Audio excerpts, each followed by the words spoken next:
Timothy Dexter was one of the most eccentric and unexpectedly successful businessmen in American history.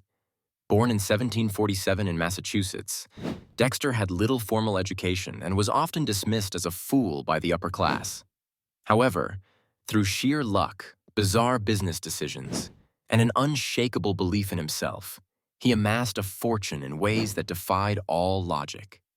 Dexter's rise began when he married a wealthy widow, giving him access to money and status. He used his newfound resources to invest in business, but his lack of education and connections made him an outsider in New England's elite circles. Established merchants mocked him and gave him terrible investment advice, expecting him to fail. However, their attempts to sabotage him backfired spectacularly. One infamous example was when Dexter was tricked into shipping warming pans used to heat beds in cold climates to the Caribbean, where they were seemingly useless. To everyone's shock, the pans were bought and repurposed as ladles for the booming molasses industry. Dexter turned a massive profit, proving that his so-called foolishness had an almost supernatural knack for success. Undeterred by logic, Dexter continued making baffling business choices. He bought large quantities of coal and shipped it to Newcastle, England, where coal was already abundant. Once again, luck favored him. A miners' strike left Newcastle in need of coal, and Dexter's shipments sold at a premium. Time after time, what seemed like disastrous decisions turned into unexpected windfalls.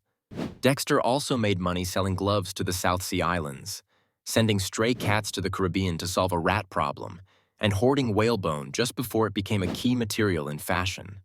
His bizarre but wildly successful ventures only added to his reputation as a fool who somehow couldn't lose. Despite his wealth, Dexter's eccentricity only grew. He proclaimed himself the greatest philosopher in the Western world and wrote a book titled A Pickle for the Knowing Ones.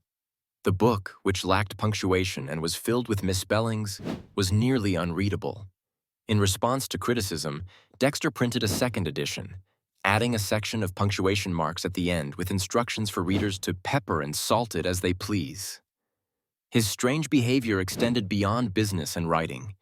He once faked his own death just to see how people would react.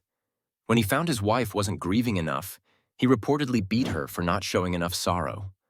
His unpredictability made him both feared and ridiculed, yet he remained an undeniable success. By the time of his death in 1806, Timothy Dexter had secured his place in history. Not as a brilliant businessman, but as a man whose sheer luck and unshakable confidence turned absurdity into wealth. Even today, his story remains one of the most baffling tales of accidental success in American history.